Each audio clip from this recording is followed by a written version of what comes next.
The great reset is upon us. Now, one thing I believe we can all agree on is that something had to change with the way things were going. And I have one question to ask you as you come into this stream. Who was going to change it? The world needs a reset. Who was going to reset it? You? Me? I don't have the ability to reset it. The crazies who are trying to raid the St. Paul, Minneapolis courthouse right now because 15 Antifa members were indicted? Or maybe it's the members of Black America who are currently ready to ride and go to the street over a killer who stabbed somebody through the heart for allegedly pushing him. Things had to change because our country was on a path of self-destruction. And for many people, they wanted to go back there. You just came off of people burning down major cities all over America over a dope fiend. Something had to change. And I believe it's good that finally we have a leader in place who's willing to actually change it. Now, we're going to cover 3 topics today. 3 people, really. And what I'm going to do is I'm going to show you how all these things, even though they seem unrelated, they are very interconnected. We're going to cover the downfall, the final verdict on Karmelo Anthony. He's done. The video has been leaked. All this stuff they've been telling you, all this stuff these folks been lying up to you about on the internet. Oh, he was jumped. This video confirms it. It's not true. We have Donald Trump signing the memorandum of understanding with Iran. Obviously, he's being attacked. It doesn't matter what this guy does at this point. If he cures cancer, they'll find a way to spin it to the negative. We understand that. These people are going nowhere fast, and they're thrilled to death about it. And lastly, we have Kamala Harris, who I think she pretty much ended her political career in Austria the other day, sitting on stage with Arnold Schwarzenegger, just absolutely sounding as incoherent and word salad speaking, word salady as ever. All these things are interconnected, and these things have to do with the way in which the world needs to be reset for our survival. I mean, if you're worried about global warming, right? Shout out to Al Gore, who said, him and scientists said by 2000, these guys said that by 2014, California would be underwater. They told me that I would be having to go to the grocery store on a jet ski. Screw you, Al Gore. You lied to me. I would love to go to the grocery store on a jet ski. They told us that California will be underwater in 14 years. Well, we're way in 2026. Well, that was in 2026, he said it. That was in 2006, he said it. So we're 20 years removed from him telling us that we would be underwater in 2014 in California. And we're not underwater. I'm sitting here above water, and I live a block and a half away from the ocean. So let that sink in. But the world needed to be reset. And finally, someone reset it, and things are looking really good from where I'm sitting. But you got a bunch of people trying to convince us that things are just horrible. And I don't really understand that. But guys, we're gonna look at some clips. We're gonna get some straightening around this piece. And thank you for coming in. I appreciate you sitting with me, stand with me for the next hour and a half. We're gonna do this thing right. I hope I can get you through an hour or two of your work shift. Shout out to everyone out there working, making this country, do what it does. I appreciate you. First responders, truck drivers, nurses, doctors, fry cooks. I really appreciate the fry cooks. Line cooks, the bus boys, everybody out there who might, even in the security guards, everybody out there who's looking at your phone when you're supposed to be working and you're looking at me. Thank you, thank you, thank you. I can't thank you enough. Please do me a favor as you come in, consider hitting the like button. Also consider contributing to the stream, helping us reach our goal, $5 super chats by the time this show is over. That's, the minimum that we ask over here. And once again, thank you. I'm Brandon Tucker. Welcome back to Accountability. Let's get into this.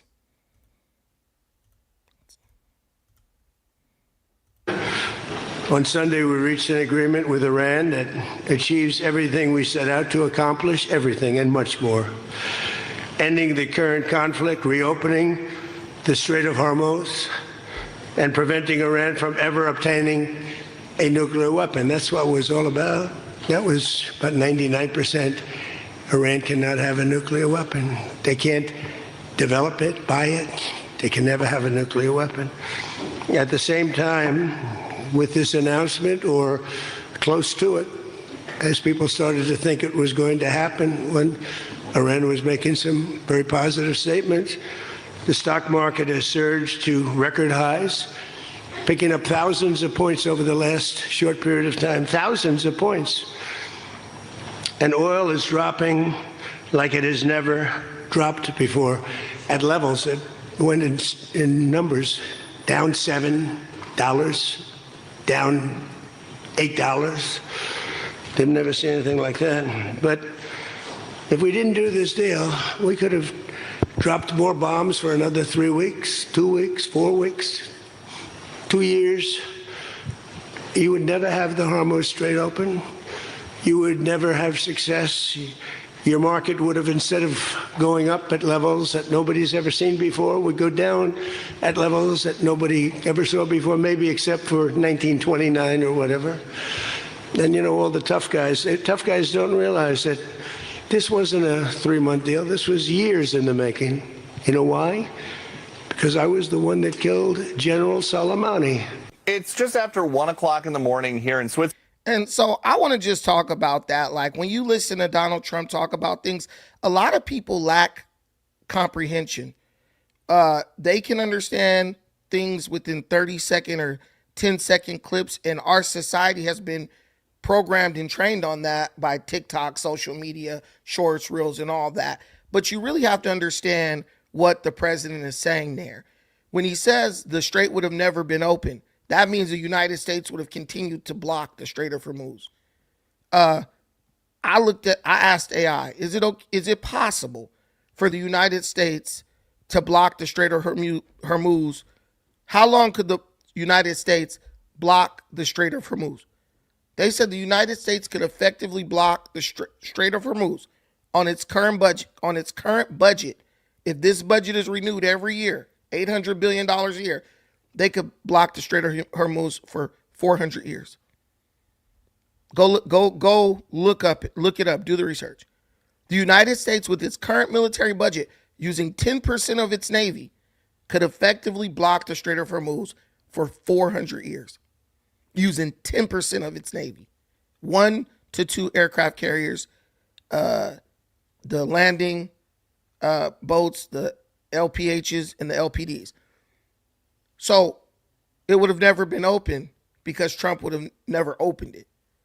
And this is why I'm telling you, the man is damned if he does, damned if he do, damned if he don't, because it's like this. Nothing Iran did made Trump come to the table to negotiate. Trump was always saying, make a deal, sign a deal, make a deal, sign a deal. The only thing that made Trump go a little softer on Iran was public sentiment from the United States.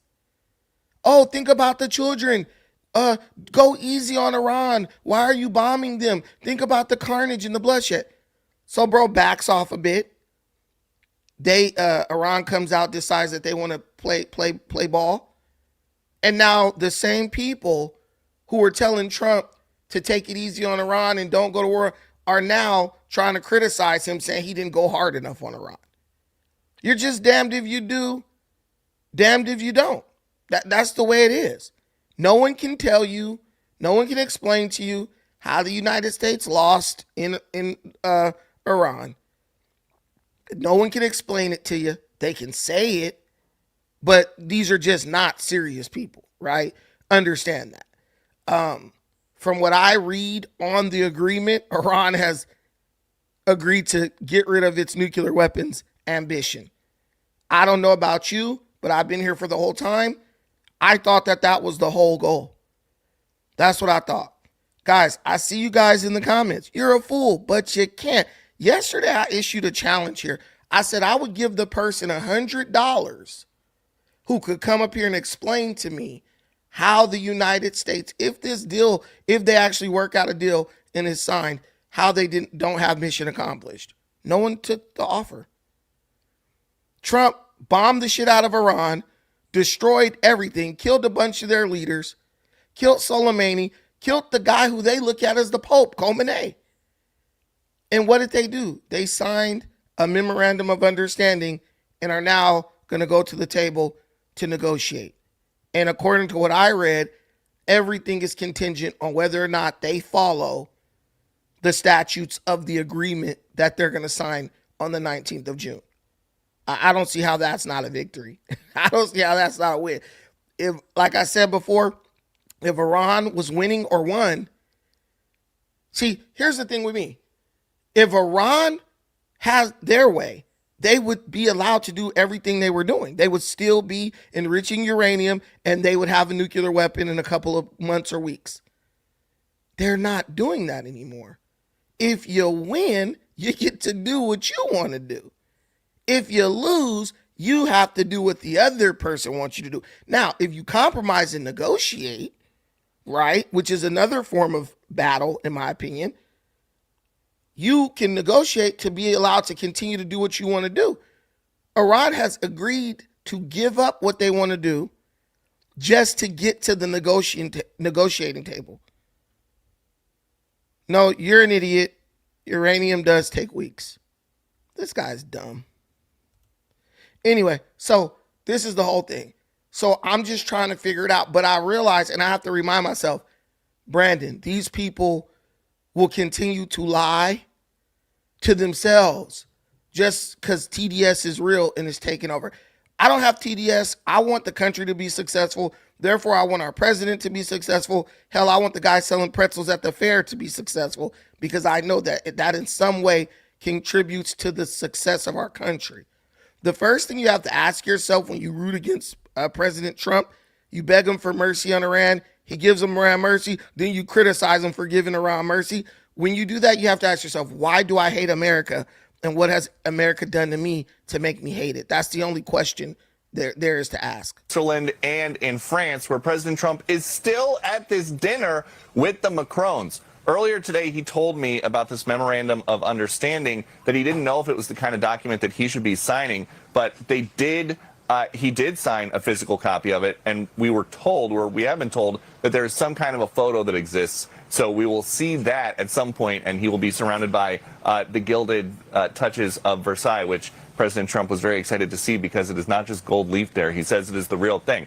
As for what is in this memorandum of understanding, today is the day that it all came out. There are 14 points. It's not until point number 8 that you get to the line where Iran cannot pursue a nuclear weapon. There is this $300 billion reconstruction fund that the United States will be directing and facilitating, but not donating to directly. And there is this line that the United States has to lift sanctions and unfreeze frozen Iranian assets. The United States insists that this is something that is performance-based, but it is going to be a huge moneymaker for the Iranians and unfreeze. Okay, so I want to look at this part right here. So, I don't know if you trust Fox News. I don't care, really. But this is where you got a good list of what's going on. And I'm looking at this, and you know me, one of the things I do, I try to look at things from the other person's side or point of view. And when I look at Isaiah Washington, when I look at, the liberal pundits, and I try to understand where they're coming from, the only thing I could see is that these people are just trying to be incredibly petty. They don't really have a point that they disagree with. right? But they're just being petty. So what I'll do, I'll put the link in the comments for you. Come up and you can highlight for me the point here that you disagree with. Because if Trump did it wrong and he got abused, well, there will be a bunch of things about it that you don't agree with. And I'm trying to see where's the loss in this. Because what I was told, and you can confirm this if you agree with me, I was told that the point was to keep Iran from getting a nuclear weapon. That's what I understood this to be. And if I look at this right here, this basic list of what was agreed upon, right? I see right here. Now remember, the United States was telling Iran, you can never have a nuclear weapon. Iran's argument was like, we have the right to self-determination. We have the right to acquire a nuclear weapon, whether we enrich the uranium ourselves or we buy or purchase the nuclear weapon from someone else. That's what they said. Just to come to the negotiating table. This deal that Iran has agreed to and the United States have agreed to. Right here on line 8. Iran will not procure or develop nuclear weapons. Do you understand that? Right?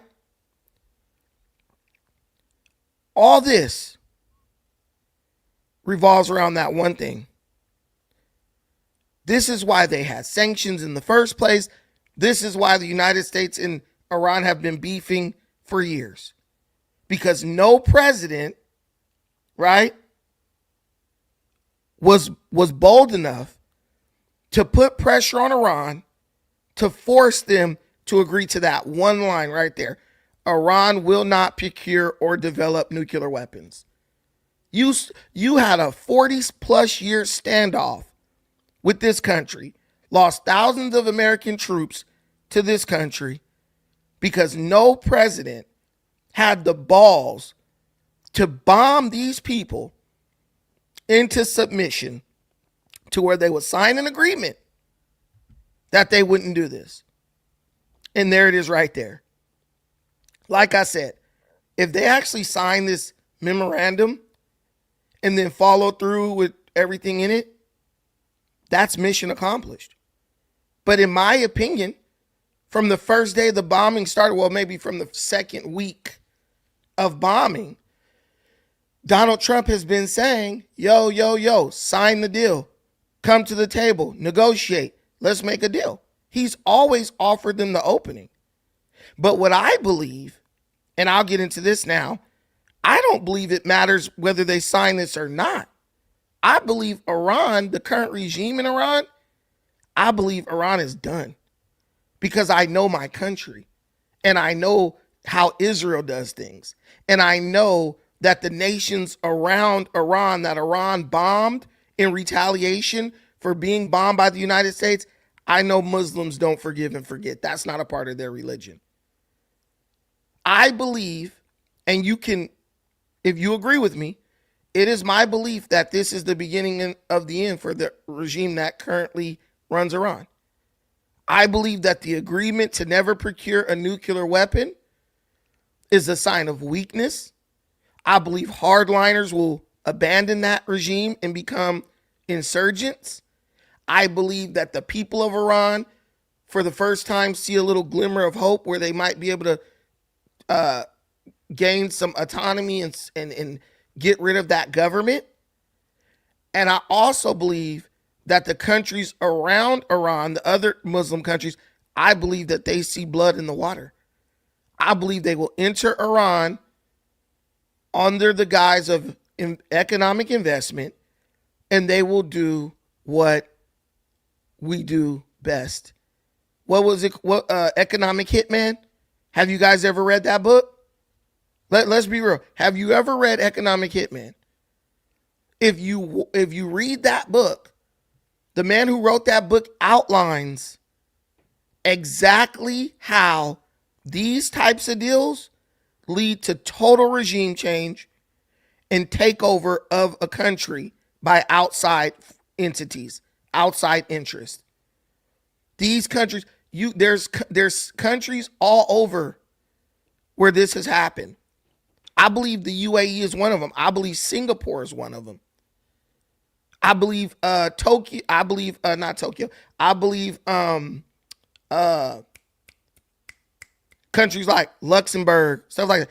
You get these people come in economically, and slowly but surely, little by little, you lose control of your country to business interests. That's why I believe that this is the beginning of the end for them. You understand that, right? Like, it's funny how all the conspiracy theorists and these guys, these people who tell you don't trust the mainstream media, don't trust this, don't trust that. As soon as the narrative of the mainstream media starts going along with what they want you to believe, all of a sudden, no, trust them. It's just like Black America with the FBI. The FBI cannot be trusted by Black America for years, decades. They killed Malcolm X. They killed Martin Luther King. They killed Fred Hampton. Soon as the FBI started going against Trump, these intelligence agents lying he's a Russian asset. Ain't it funny how Black folks start telling you, you need to trust the FBI? Because they're talking bad about someone that I don't like, so all of a sudden they're trustworthy. But in my opinion, it all boils down to one thing. Will Iran get a nuclear weapon? That's it. And getting them to sign the agreement so the next administration, whether it's Democrat or Republican, is beholden to that agreement. Because Trump understood something.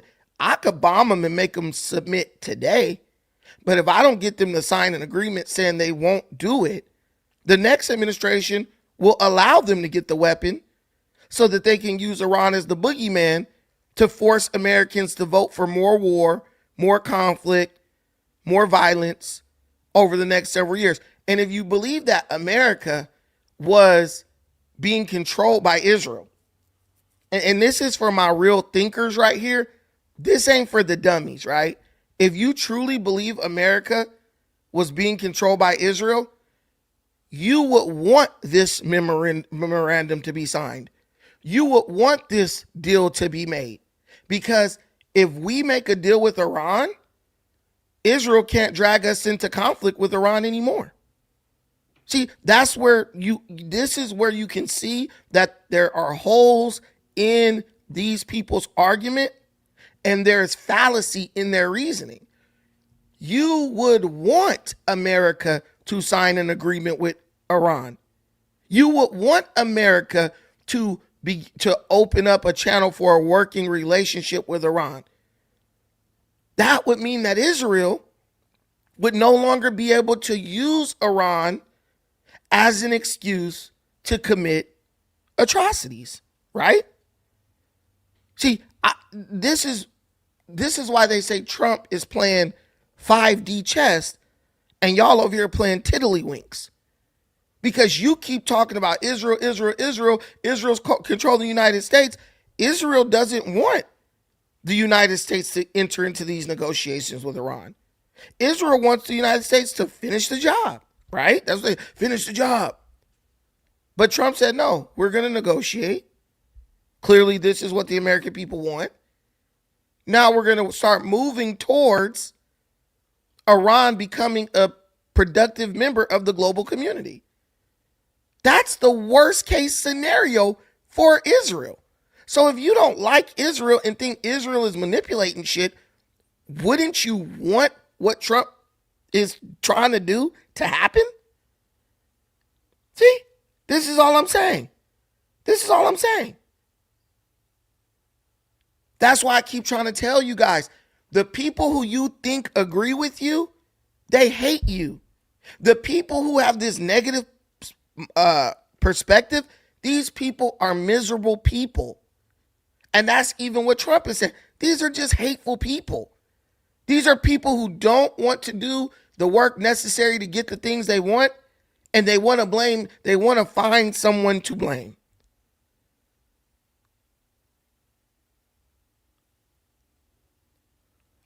See, like this guy Lincoln logs off. This guy's opinions are based on off of things entirely created in his own head, in its own head. We have the paper, we have the points right in front of us. U.S. will terminate all sanctions against Iran. What does that do? That allows Iran to do business, right? U.S. will remove naval blockade in Iran within 30 days. That allows Iran to do business. Iran will not procure or develop nuclear weapons. That allows us to allow Iran to do business. U.S. will release frozen assets if Iran engages in good behavior. That's how you know that we daddy right there. We get to determine what good behavior is.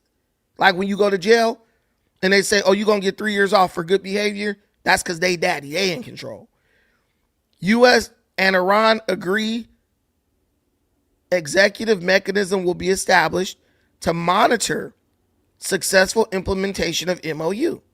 After signing MOU, U.S. and Iran will start negotiating on a final deal. Final deal will be endorsed by binding UNSC resolution. Israel doesn't want the United States and Iran negotiating anything. So you can't tell me, like this idiot Franklin, you can't tell me that you are sick of Israel manipulating the United States while simultaneously bashing a deal that opens up honest negotiations where Iran can't just say, oh, you stepped on my shoe, I'm not participating, between the United States. If you team up with somebody against someone, you don't want that person talking to the person y'all teaming up against, because that person might be able to convince you to come to their side, or that they're not really a threat and this person won't be able to manipulate you anymore. You got, like, this is a win on so many levels, and it's actually the straw that breaks the camel's back when it comes to Israel. Bibi is a warmonger. He likes to fight war because war is what keeps him in power. But the only way to end long-standing conflict is to come to the table and negotiate. And that is what Trump is doing with Iran. And shout out to the president of Iran. That guy seems like he really wants to reach a compromise, because he was going against even the hardliners in his own country to keep the channel for talks open, right? That's the whole thing. But I don't understand like this right here. David, Iran has Trump by the balls. How? Trump said U.S. will release frozen assets if Iran engages in good behavior. If. Iran will not procure or develop nuclear weapons. Here, these are the two truths. Iran 100% wants nuclear weapons. They were willing to basically let their country be destroyed to get nuclear weapons. 2, Iran does not want the United States telling them what is or isn't good behavior, because they want the right to self-determination. Those are two things. Right in that deal, Iran ain't never going to get a nuclear weapon. Right in that agreement, the MOU, they have to engage in good behavior. You guys, it makes no sense. If I'm telling you you can't do this and you're agreeing not to do it, you ain't got me by the balls. I got you by the balls. But see, me, I'm not even taking an egotistical approach to it. I'm just looking at it for what it is. This like somebody who buy a house trying to argue that the bank ain't really in control of their home. Yes, the bank is, because the bank, if you don't pay them, they taking your shit. It don't matter what you think in your mind. This is our new home. No, that's the bank's house. And until you buy it from the bank, it'll never be yours, right? I want to know, hey guys, look, the link is in the comments. David, come up, man. Don't argue from the comments. And one thing I want you guys to understand, all the people who are trying to manipulate you and force you to think this nonsense, they're all cowards. They could never get up and defend their position. But I'm going to argue based on the facts. Now, it is what it is. From where I'm sitting, this is good. Am I saying, oh, this is a complete and total victory for Trump? I'm not going to say that because we have to get this MOU signed. Then we have to go 30 days plus to see if Iran follows through with the agreement. But at this point, Iran knows one thing that they didn't know when Obama got them to agree to the JCPOA, right? Or is it JPCOA? It's the JCPOA, I think, or JPCOA. I forget the exact. But Iran wasn't worried about getting bombed. Iran never thought that Obama or Biden would bomb them. They knew they wouldn't, as a matter of fact, because they were too scared. Trump did it. He punked the hell out of China, punked the hell out of Russia, bombed the hell out of Iran, destroyed damn near all their military assets. And unfortunately, we lost 13 men and women in our armed forces, and we paid $1.50 more for gas for 3 months. We paid $1.50 more for gas for 3 months. Hey, keep the abusive. Look, man, I'm going to just ban you. I'm going to do this, David, or whatever your name is. Who is this? Daniel? I'm going to give you 1 minute to come up. I'm giving you the link. I'm going to give you one minute to come up. Click the link and come up and express your point, or you're just going to get banned out of the chat. I don't know why people, I'm telling you, these people are just hyper emotional people who can't be taken serious. Who goes and scours the internet to go and curse at someone and disparage them because this person has a opinion that is different from theirs? They can't explain anything, but get mad at you for having an opinion.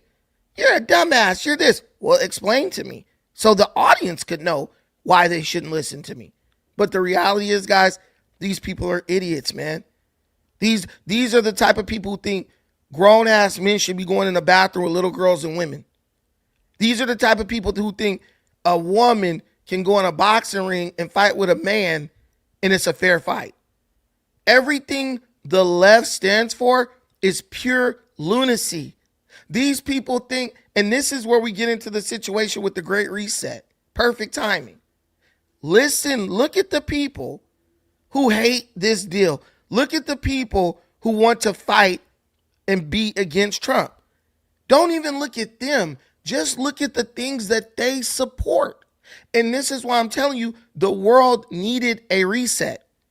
Because these types of people, they were beginning to think that their positions were right.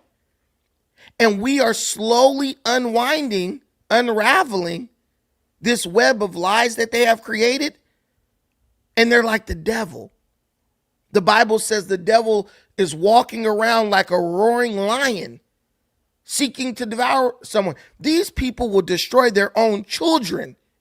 What makes you think they're not ready to set the world on fire?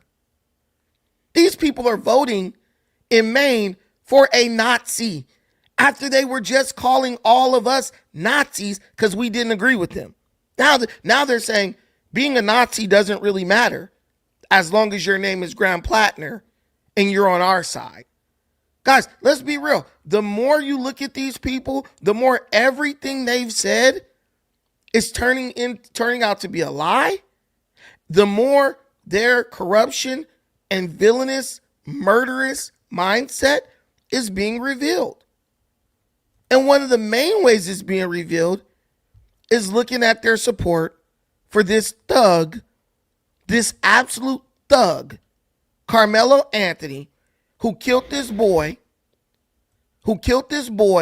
Austin Metcalf.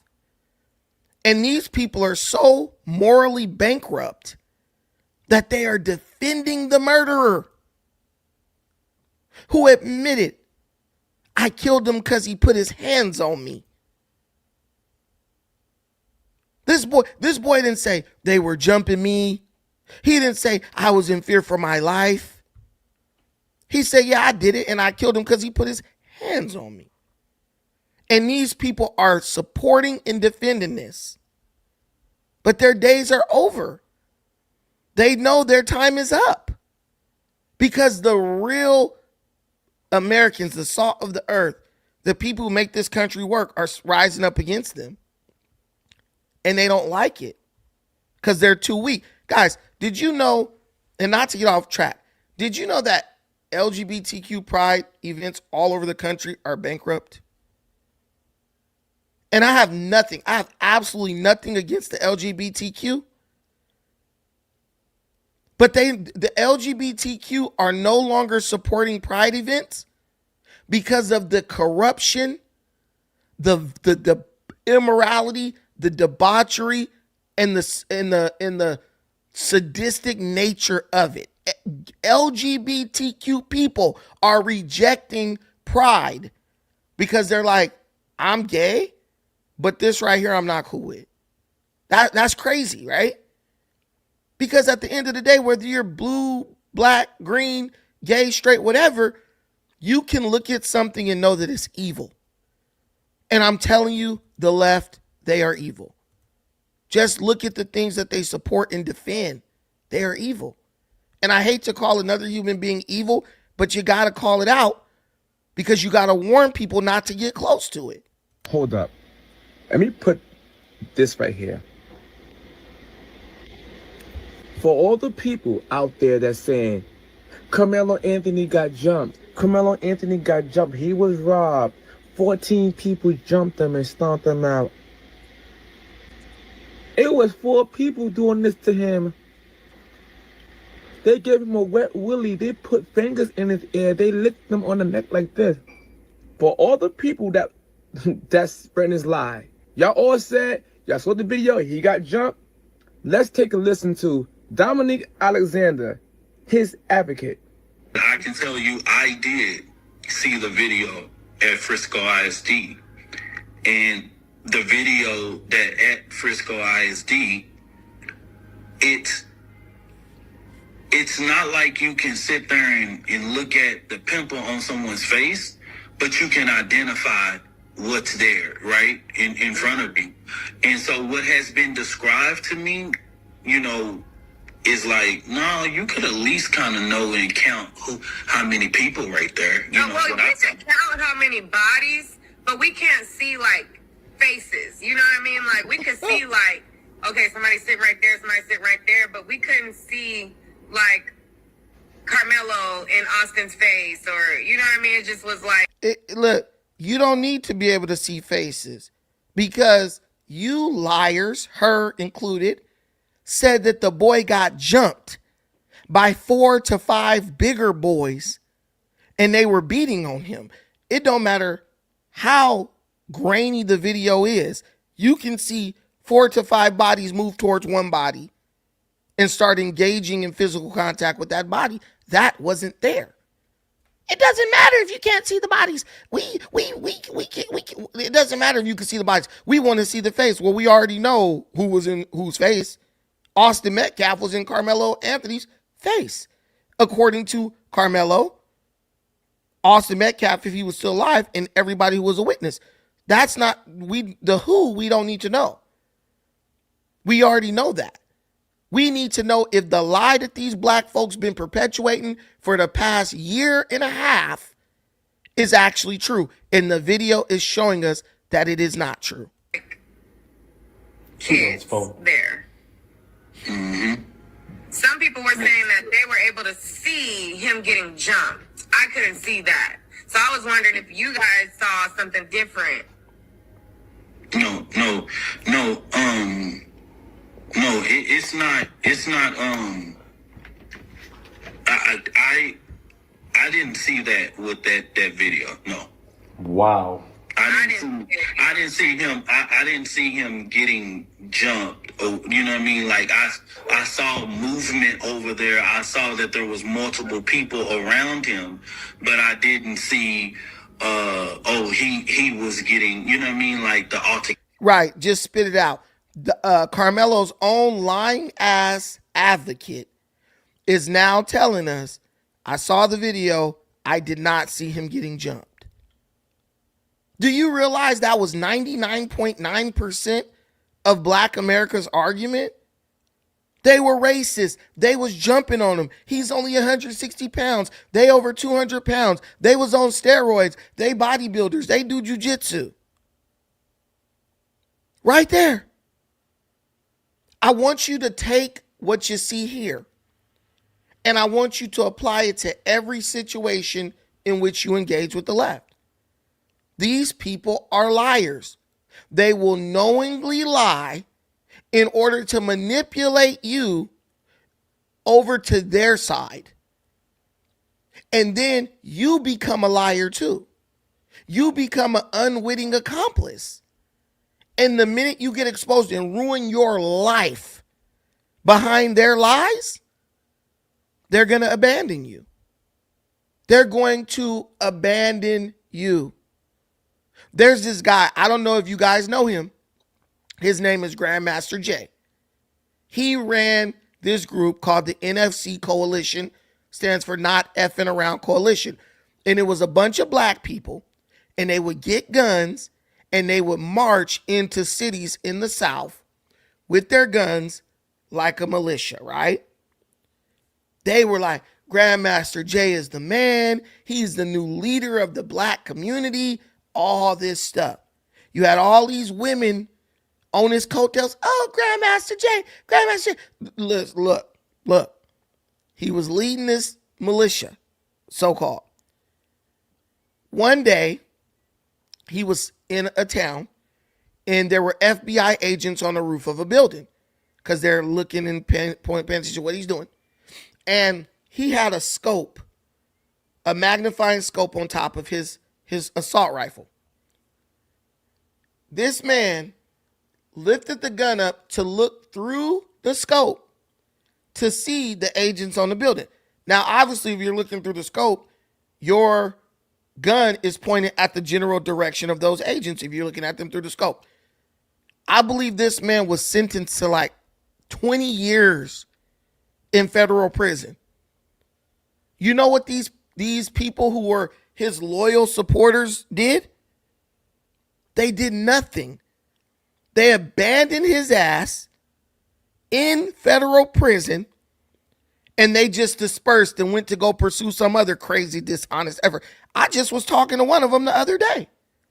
This lady, I'm not going to say her name, but she was like, oh, we need black towns, and Grandmaster Jay, he's leading us, and we're going to have... She was so pumped up. Soon as bro went to jail, she moved. She was gone, right? I said, hey, do you talk to the guy? No. Do you put money on his books to support? No. So you just took off on bro.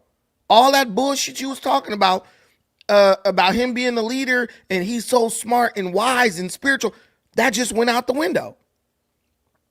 That is what these people do. That is what these people do. They will gaslight you. They will pump you up to make you think they're on your side. They'll manipulate you over to their side, right? And then they'll pump you up on propaganda and bullcrap, right? Get you out there looking like a fool. Understand?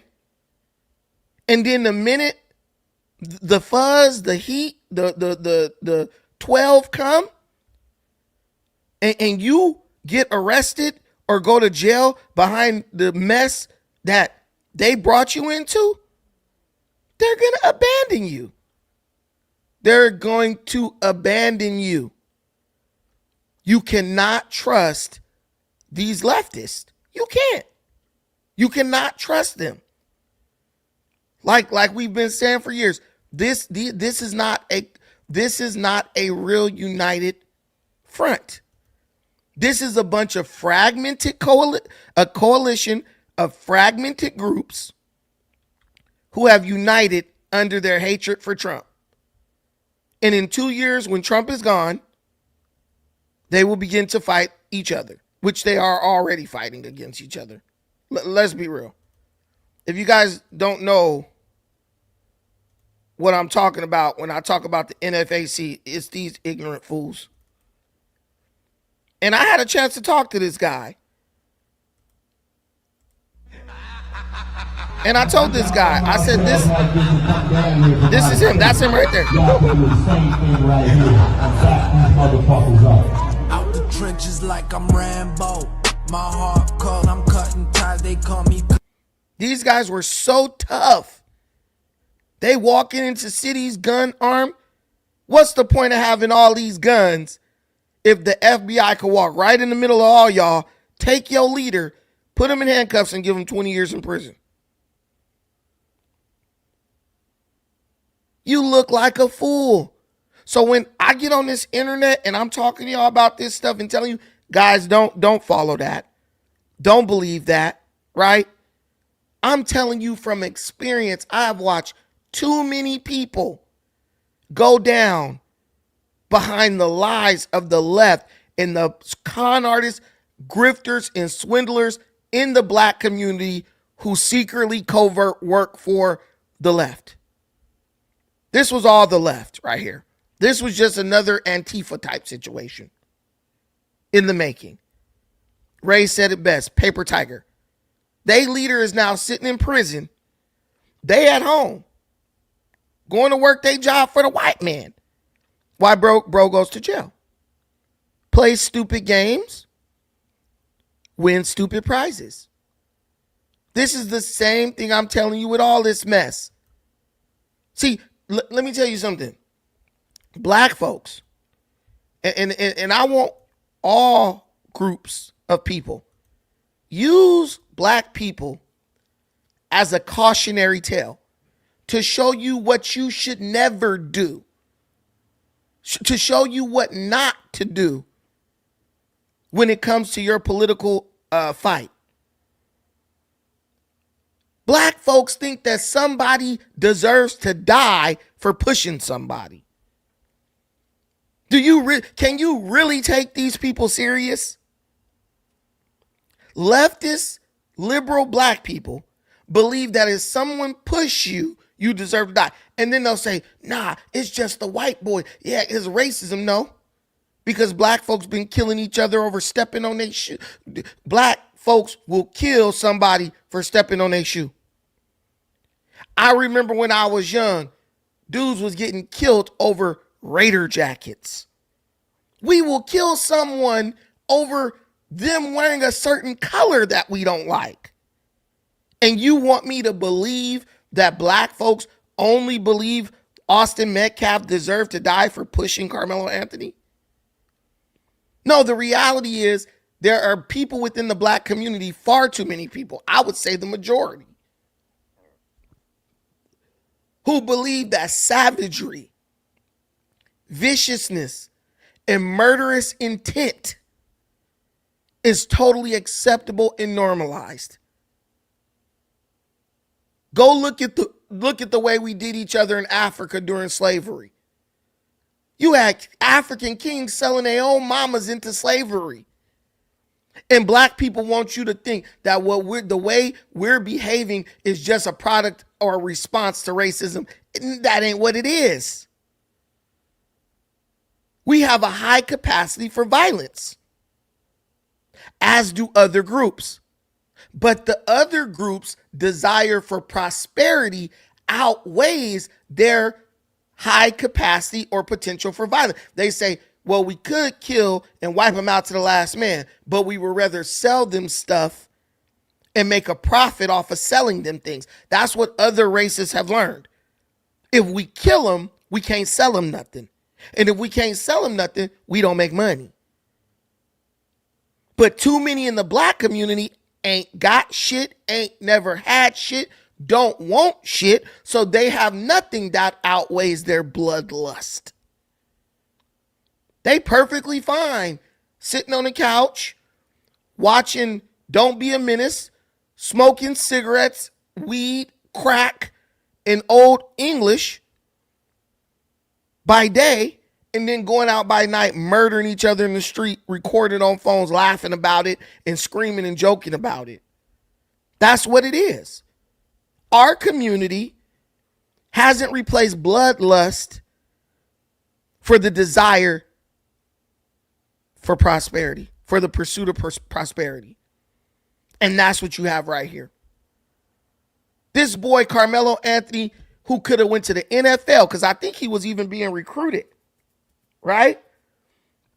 This boy threw his life away so he could be a tough guy at a fucking track meet. Tell me that situation don't validate exactly what I'm saying. Tell me that this situation doesn't validate exactly what I'm saying. Vacation, no. You had a chance to be a success. Get your family out the hood. And they weren't even in the hood. These were relatively successful black folks. But you're teaching your kids to be vicious killers. Like that's going to benefit them. Being a killer don't benefit nobody. Which apparently the family cheaped out on. I had him meet with another attorney, a black attorney. The first attorney I had to meet was black.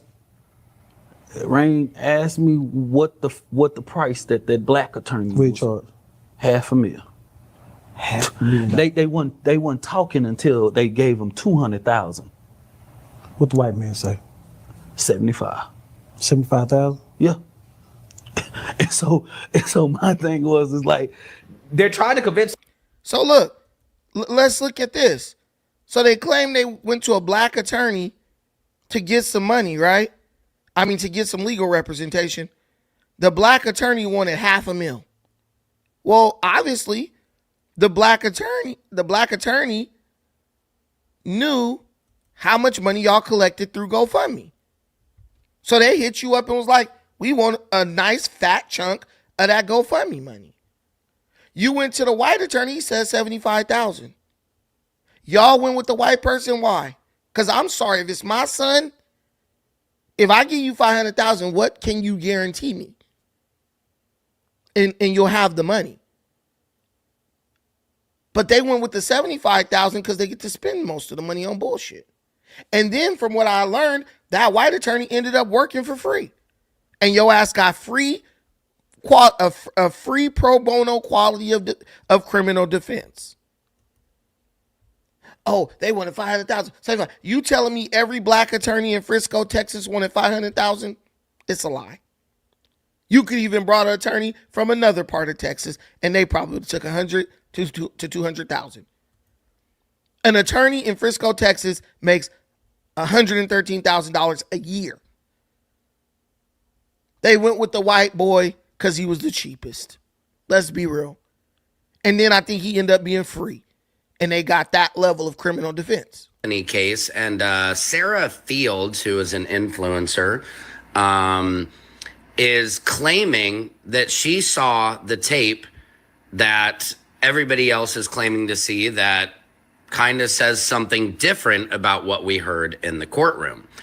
And what's interesting about it here is her statement claiming to have seen the tape, and that what she saw is disproves what every other person who claims to see the tape is saying. She's saying they're all lying, right? But my question is, here is what I was provided, right? And you can see Dwayne Turner saw the tape. It says yes. Next to Sarah Fields' name, it says no. So all I have to say is, if she saw it, then why doesn't she just give an email like this that Dwayne Turner supplied me with, which verifies and confirms that he saw the tape? So she should have this exact same email. So Secret Service Sam here with an update. Now, people are alleging that Tiffany Billions saw the video and that she recorded it on her glasses, her Meta glasses. Now, I'm not sure, I cannot verify this, but here is a little bit of the video that she has. And people are saying that she was acting allegedly like she was on the Karmelo Anthony side, but some people are alleging that she might have been paid to sabotage parts of this case. Now, I cannot verify. Now, mind you, when you start talking about, well, she was pretending to be on the Karmelo Anthony side, understand that for this grifting ass white people like him, who will pretend that Karmelo Anthony was in the right so he could get views and clicks from black people on TikTok, and ignorant immoral black folks who want to live in a environment of chaos and violence. When you start talking about sides, that means you don't want the truth. There's no sides. Someone was murdered and there's guilt and innocence. That's it. Was it justified or unjustified? But when you hear these, oh, well, she pretended to be on Karmelo's side. Ain't no sides. The only side you should want to be on is the side of the truth and the facts. This, but all I have to say is if she does have the video, she needs to come forward and release it. Check this out. Oh, this is the Karmelo video.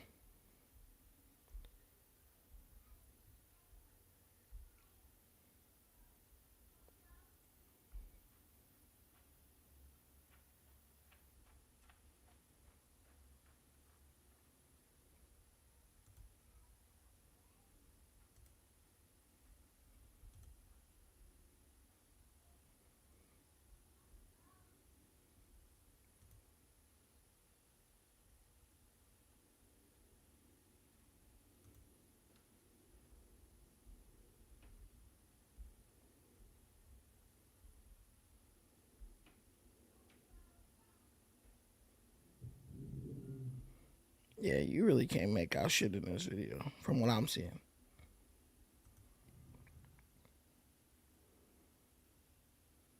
So now the question comes, does she actually have the rest of this footage? Somebody needs to release this footage so the public is able to see for themselves what actually happened on that day.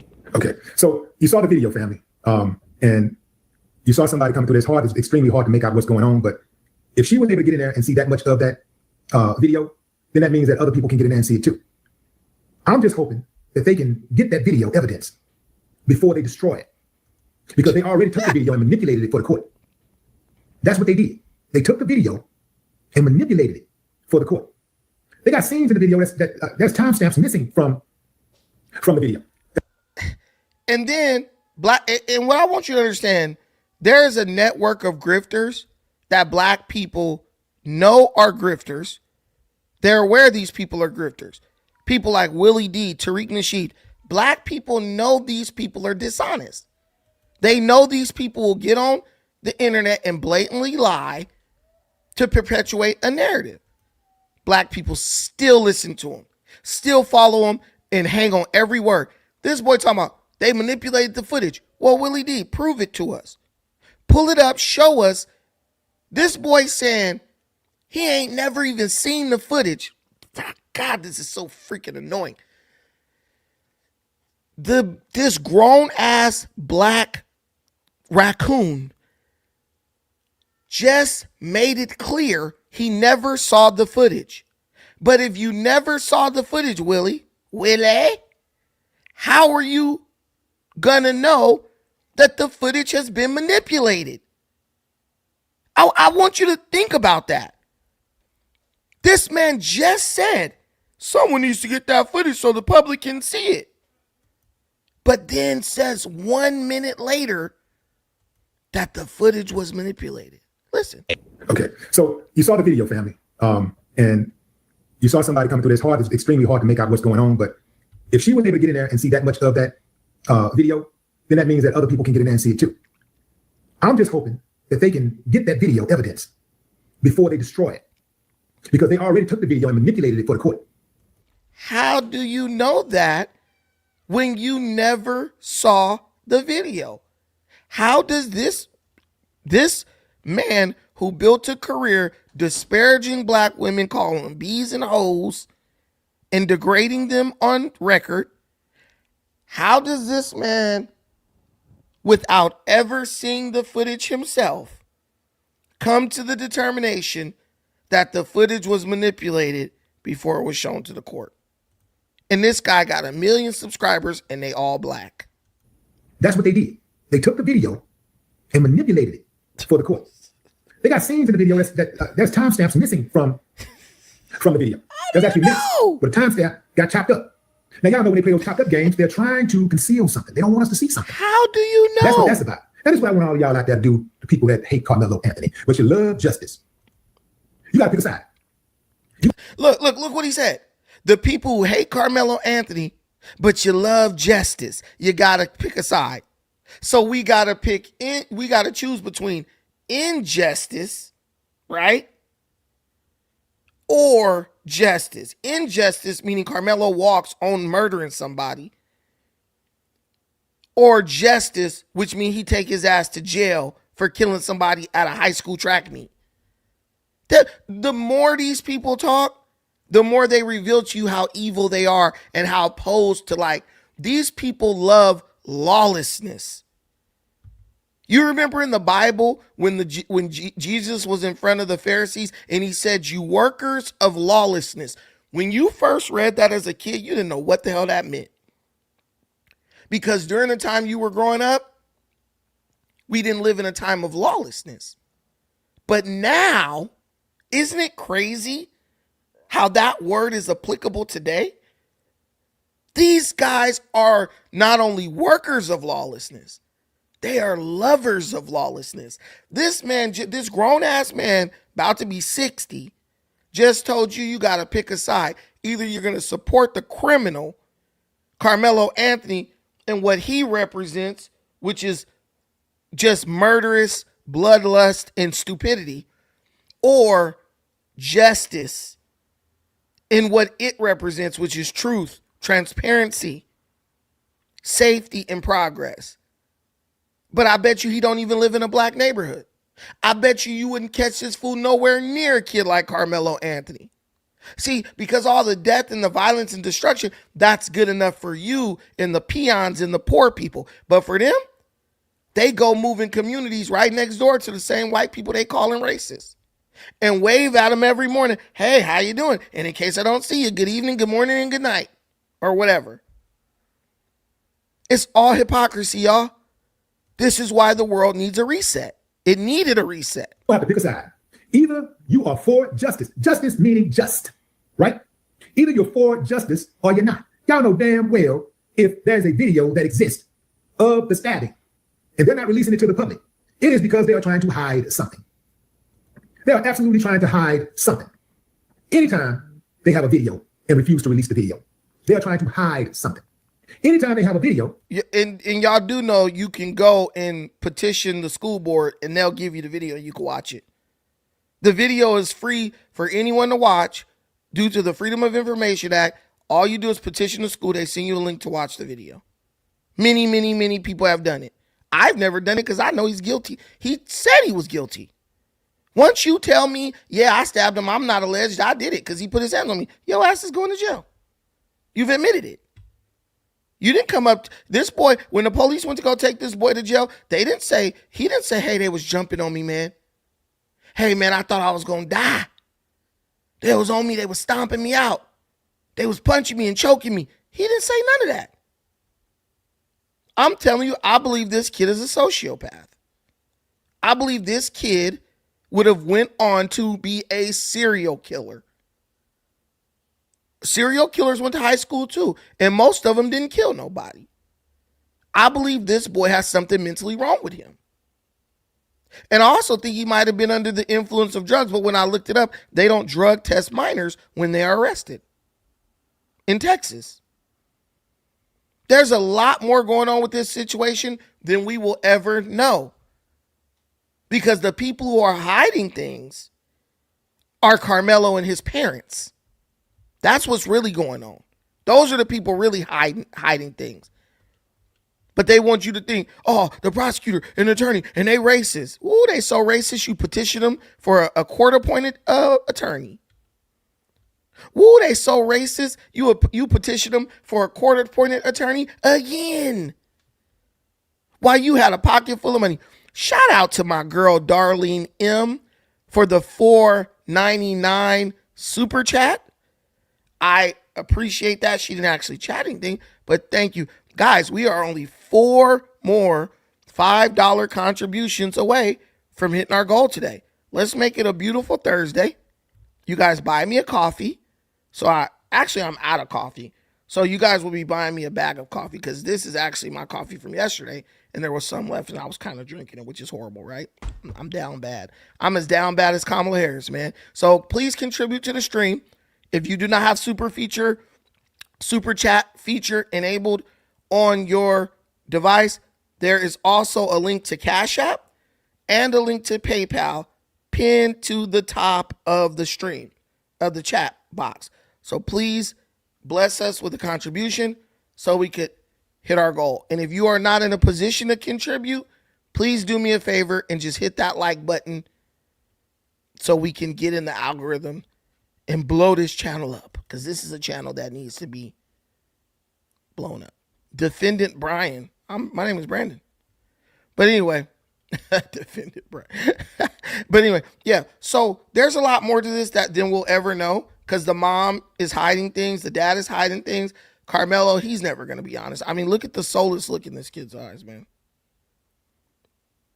These kids, I've been looking at different killings and stuff committed by black youth. And all these guys just have this soulless look in their eyes. Like the lights are on, but nobody's home. I don't know if this is some type of drug they now got a hold to. I don't know what it is. I don't know if it's fentanyl or what.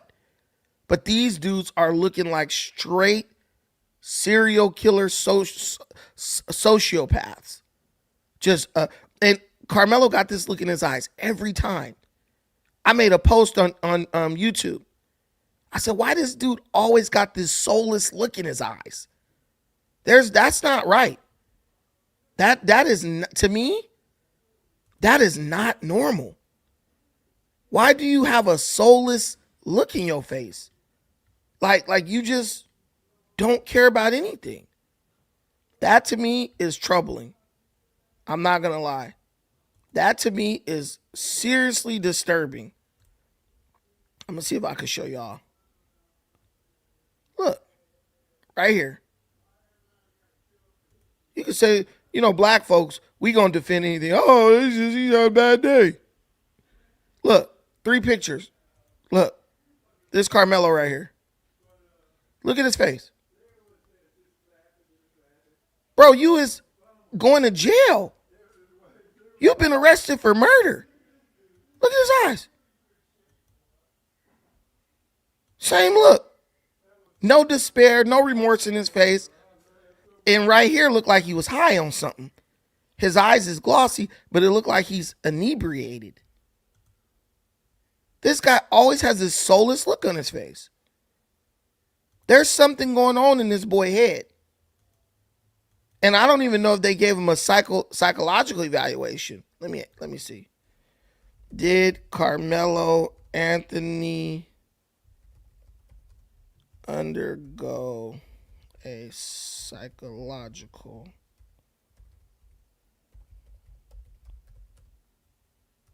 evaluation?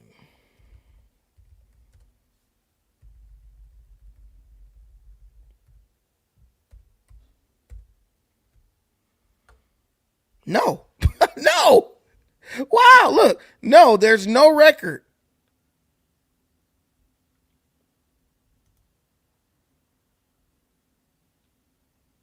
Look. Look. No. No, there's no record in the provided search context of Karmelo Anthony undergoing a psychological evaluation. The context does mention a psychological evaluation in a different case, Michael Gledhill, who was ordered by a superior court judge to undergo a psychological evaluation during his court proceedings after allegedly killing actor James Handy. Oh, let me see. Karmelo Anthony, yeah.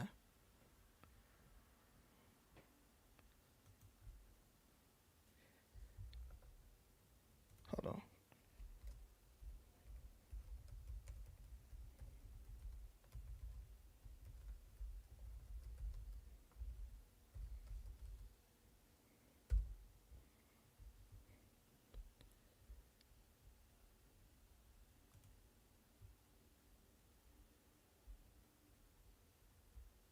Yeah, there's no mention in this boy undergoing a psychological evaluation.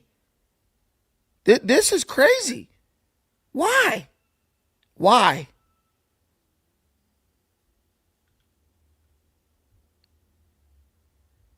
I mean, yeah, it's oh well, too bad, so sad. But why wouldn't like as a parent, as a parent, to help your son in any way possible, wouldn't you say, can you please have my son undergo a psychological evaluation to see if there's something in his mind that just click on and off in certain situations that might cause him to lash out violently? These parents, like Jeff Metcalf said, these parents abandoned their son. They abandoned this boy because I could look this boy in the face and tell you there's something wrong with him. I could look this boy in the face and tell you there's something wrong with him because he just looks like he doesn't really realize the gravity of the situation he's in. And guess what? They said in the courtroom, bro was just sitting there emotionless. You ain't lying, Miss Berry. His parents truly gave zero fucks. You not even gonna ask for a psychological evaluation? Listen, this is the only channel that's gonna go this deep into this case. This is the only channel that's gonna ask the questions that need to be asked. Somebody said, you only covering this if you grifted. No, I'm not.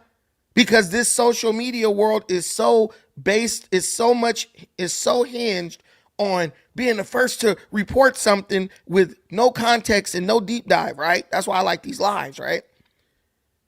You're telling me that this boy parents didn't even bother to ask for him to be put under a psychological, for him to undergo a psychological evaluation before they let this boy be sentenced to 35 years in prison?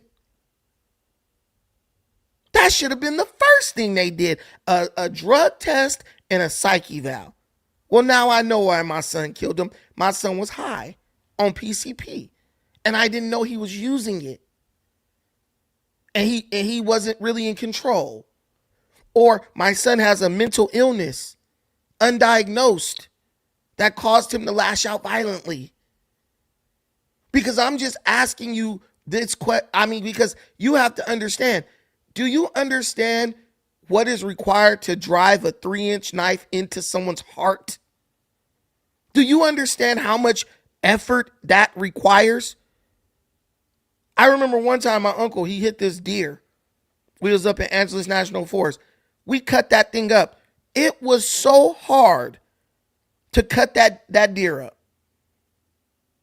I know you don't just casually with a 3-inch knife say and get to somebody's heart and kill them. Think about that. You 100% right, Deborah. They didn't even show up to his sentencing hearing. They didn't even come to his trial. You can just shut up. It's over with. He got 35 years and he's not getting out. He murdered somebody. Deborah, you act like I'm defending the guy. I know Karmelo is guilty, but I believe Karmelo's guilty verdict is a part of a greater reset. You should evaluate your life, seeing as how you are clearly elderly and you on the internet mad at the world. It's not our fault that your life didn't turn out the way you wanted it to. But you on the channel of accountability. This ain't that other stuff you be watching. This ain't 4chan. This is the channel of accountability. We don't care about the color. If you do some nonsense, like your nonsense coming at me, you're getting called out. Okay? You're going to get called out. Anyway, so they didn't even ask for a drug test, psych eval, nothing. Basically, they got that boy criminal defense money, what is estimated to be $1.4 million. And they was like, it's time to go shopping. I'm calling you out. I'm not even going to say your name, hater. They just said it's time to go shopping. This is, it couldn't have been mine. It couldn't have been my kid. You didn't even fight for him. You abandoned the kid. Now he's guilty of sin. But damn, at least your mom and daddy. That's why Charleston White abandoned this situation. I 100%, the day after I said this boy parents didn't give a damn about him, they didn't even come to a sentencing hearing and all that. The day after I did a show saying that, Charleston White came out and said that daddy don't give a damn about his son. You can see it. I don't care about FBA. FBA, come up. Come up. You don't even know if Karmelo Anthony is FBA. But the whole thing is there's something psychologically wrong with this kid. And I hope whatever prison he goes to, I hope they have the decency to subject him to or submit him to for psychological evaluation and get to the bottom of it. It's something about the look in this kid's eyes. He's either on the spectrum, something. A lot of these kids be on the spectrum. I think Jalen Brunson, the the dude who just won the NBA title. Sorry, my voice is kind of going. The dude who just won the NBA title, I believe he's on the spectrum. And because I worked with autistic people for years, I can kind of sense it. I kind of detect it. I'm not gonna lie to you. Karmelo looked like he on the spectrum. He looking like Lenny from of Mice and Men. There's just something. He just has this look on his face like he doesn't understand the gravity of the situation. But it is what it is. He's on his way to prison. Well, he's already there. Just I feel bad. I don't even feel bad for him, but it's sad. He got parents who don't even give a damn about him. That crazy ass daddy looking like Steve Urkel. Steve Yuckel. How do you look like you're on the spectrum? It's in the eyes.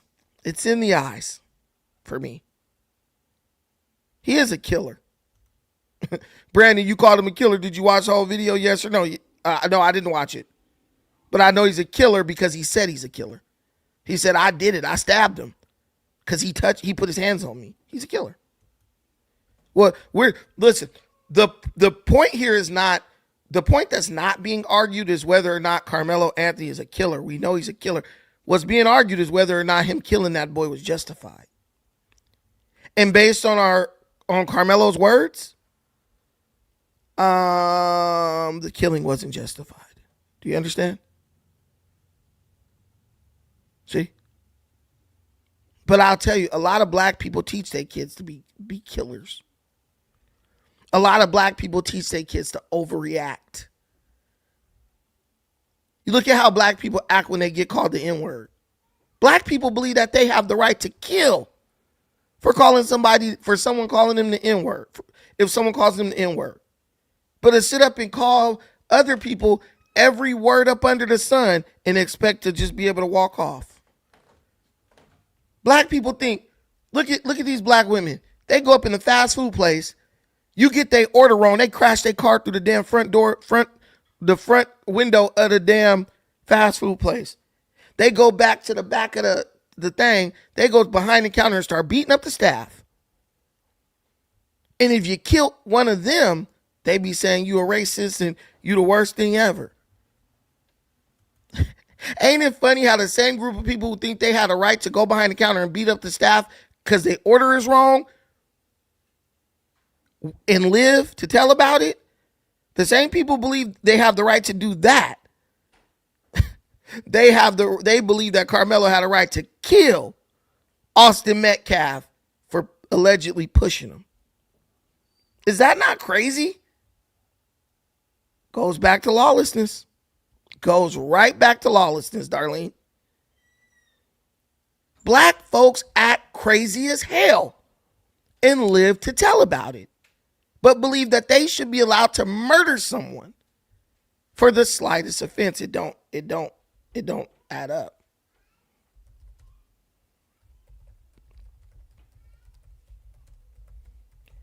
Did y'all hear the story about the black lady, elderly woman, died trying to fight the employees at a food place?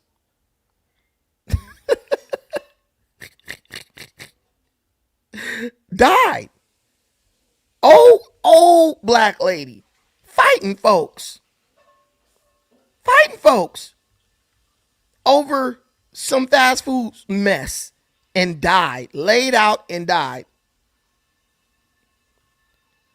Crazy shit ever. Look at this. These the people I want y'all to truly understand. I want y'all to truly understand something.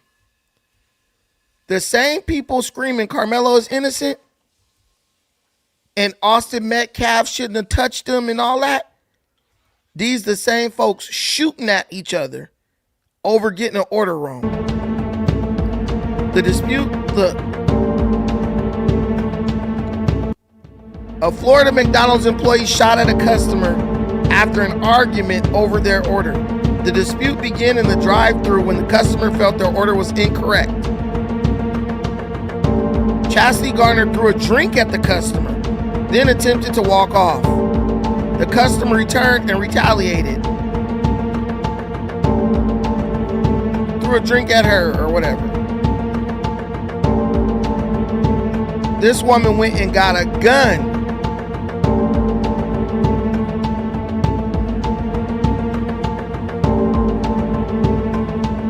Police says the customer drove away. Gardner walked outside and shot at their vehicle.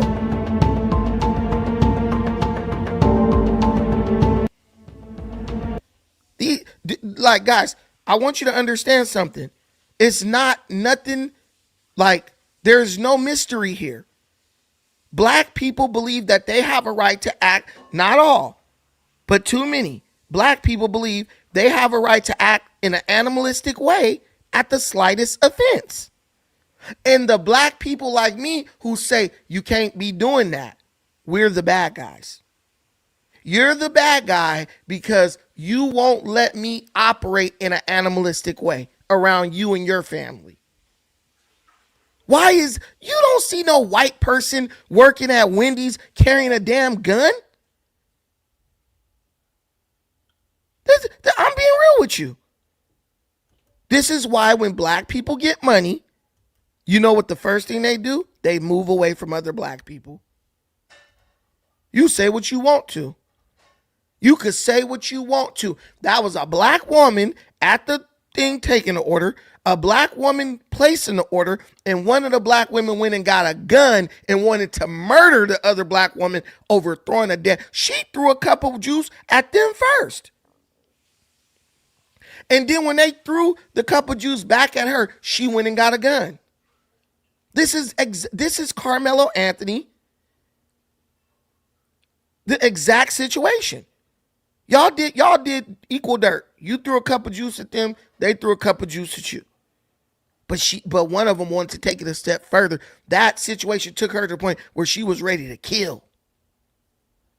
Yes, she is. These type of people are the ones online saying, no, he should have kept his hands to himself. He shouldn't have touched him. He shouldn't have this. Because they will look for any justification to operate in an animalistic way. And if they could justify Karmelo's animalistic behavior, they believe that then in turn justifies their own animalistic behavior. There are black people, a lot of black people, they thrive in a lawless environment. Why do you think our communities look the way they do? That's not because our communities aren't violent because, everybody poor. That's what they try to tell you. It's violent because of poverty. They're liars. They're liars. Karmelo Anthony was not a poor kid. This woman was working a job. So clearly she wasn't like poor. She had the means to go get a job, right? She can work. This is all about mindset and culture. Black culture is a self-destructive culture. The only problem is if you get too close to it, you will get touched and you will die too. That's the reality of this whole situation. But, I'm an outcast for saying that shit. Well, outcast me then. People exile themselves from the black community. They move and they never come back. Zard, shout out to the bro. Thank you for the $5 holler. Here you go, Brandon. Karmelo has that soulless fisheye look. 100%. The boy looked like something wrong with him. He got the same look that this heifer got. Look, she looked like she might be on the spectrum. And that's what I'm thinking might be the common denominator here. Undiagnosed mental illness. She got the same look. Her and Karmelo got the same soulless look in their face. I think I'm finding a common denominator here. They all have this soulless look in their eye. What the hell is you shooting at somebody at a drive-thru for? Please tell me. But I'm the bad guy for calling it out. I'm the bad guy for calling it out. Ain't that about nothing? Ain't that about nothing?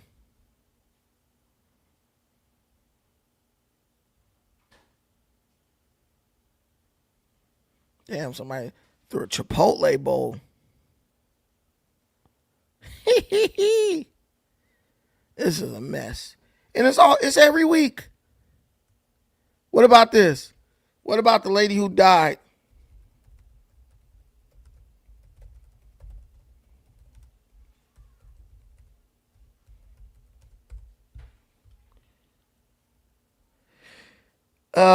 Tim Houston's. Never been there, but I want to go.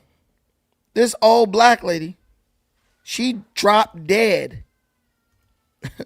That woman was the mother of Karmelo. She was Carmelo Anthony's spiritual mother. This is Carmelo Anthony's spiritual grandmother right here. This next story out of Fort Wayne is getting a lot of attention today, certainly disturbing. Police released video of an elderly woman in a fight with a coffee shop employee shortly before she died. Police say 75-year-old Anita Ann Grayson went into the Tim Hortons, a coffee chain there, because she had an issue with her drive-thru order. Well, they say she then began berating a teenage worker. You can see in this video a shift leader walks over, steps between them. Moments later, a fight breaks out. Police say after the fight, Grayson sat down at a table and was talking on the phone when she laid down on the floor. Workers noticed she needed help. Nah, she ran up on the wrong white girl. That white girl took off on her ass, as she should. As she should. Take off on her ass. Old ass. What you up here arguing? My granny was sweet as pie, wasn't trying to argue with nobody. Into the Tim Hortons, a coffee chain there, because she had an issue with her drive-thru order. Well, they say she then began berating a teenage worker. You can see in this video a shift leader walks over, steps between them. Now, the black lady arguing with the kid, right? The shift leader stood between them, trying to get the lady going about her business. The black lady pushes the shift leader with her drive-thru order. Well, they say she then began berating a teenage worker. She pushed the worker. See in this video, a shift leader she walks pushed over, the shift leader. Steps between them. Moments later, a fight breaks out. Black lady punched her right in the face. The black lady punched. I don't know if y'all can see that good. The black lady punched her right in the face. According to the Carmelo Anthony supporters, this white woman now has the right to viciously murder this white lady. This black lady. But I bet you they'll say it was racism. They'll say racism. If this shift leader pulled out a knife and stabbed this old black lady through the heart, the same black people who said that Austin Metcalf deserved to die for touching Carmelo Anthony will say that this white woman was a racist white supremacist for doing the same exact thing to a black woman that they praised and supported and funded Carmelo Anthony's legal defense fund for doing the same damn thing he did. This is where the hypocrisy comes in. This is where the hypocrisy comes in. And this white lady did what Carmelo should have did. Somebody put their hands on you, take off on them. But Carmelo was a coward. That's the whole difference. Say after the fight, Grayson sat down at a table and was talking on the phone when she put her ass on her pockets, as she should. She laid down on the floor. Workers noticed she needed help. They called for help. Medics tried to save her, but she did not survive. Hey, this next story out of Fort Wayne is man. when your ass is old and elderly, when you old and elderly, you need to sit your ass down somewhere. Straight up. When you're old and elderly, go sit your ass down somewhere. You think because someone white, they automatically weak and you could manipulate and exploit them? No. And she learned that lesson, but it cost her her life. Karmelo learned the lesson too, but it's going to cost him 35 years of his. If he don't get out in 17 years, which I think he should have got out 99 years. But like my granny used to say, black folks, pay attention. It's going to tell on you before you tell on it. You got two choices. Either be honest and change your ways or deal with the consequences, because people ain't taking this shit no more from you. What about all the AI pics of people taking a leak on the Austin Metcalf grave? How lost is the black community? Karmelo Anthony's parents sold him to TDCJ. What is that? Texas Department of Correction and Justice? Yeah. Maybe they did. Yeah, because then the guy testified that they need him for slave labor. Yeah, his parents sold him. His parents didn't give him the care he needed, the help he needed. I believe Karmelo Anthony is on the spectrum. There's just something in me. Something in me is saying, pause. Something in me is telling me that this boy is on the spectrum. It's given. That's what it's given. Why they didn't ask for a psychological evaluation is just crazy. But thank you so much, Holy Antics? I think that's Holy Antics. Holy Antics. Thank you so much for the $5 holler. Hey, all y'all, subscribe to the channel. I want y'all to come back, man. Let's do it. Let's buzz down these videos and these topics daily. Why not? Shout out to Third Leg Raider. You're freaking disgusting. Third Leg Raider. Shout out to you for the $2 holler. I appreciate that. I really appreciate that. Guys, how close to our goal are we? I need to know. Are we hitting our goal for today? Because we making time today. Let me see. I'm just checking. Because we're going to get into this last topic with Kamala. Kamala Harris. You always got to save the best for last. Put my message up. What message? I did put it up. Third Leg Raider. I did. I put your $2 up. There you go right there. There you go. Laugh my ass off. Yeah, you know you a hoe. What the heck? This must be one of those no jumper people. Oh, is that the one Mexican? Comparator? Please don't tell me that's Comparator. Wow.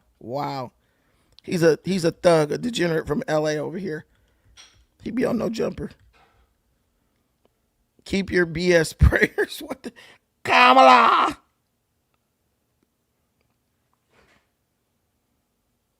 Ooh, hey guys, we are two $5 super chats away from hitting the goal. We have 3. Let me see. Where are we? Yes, we are 2 away. Let's get to 5. Let's get to 5 in this last segment. Chameleon. All right, y'all. We got to talk about this girl. Kamala Harris. Kamala. That lady is annoying as freak. Man, when I tell you Kamala Harris is the worst, the absolute worst, and I don't really know who's worst, Kamala or Midas Touch. Because, I didn't even know Midas Touch was a thing until Thanksgiving. I was at my uncle's house, and he was crying about the Gaza Strip war, the fight in Gaza. And I brought up the fact that Donald Trump ended the conflict in Gaza, which he was just praised for by Hillary Clinton just like 2 days ago. And he said, I just want the children to stop dying, right? And I said, well, seeing as how just a week after Donald Trump was reelected, he stopped the fighting in Gaza, shouldn't you be happy with Trump? Because he stopped the fighting, which then caused the death of children to cease, the killing of children to cease.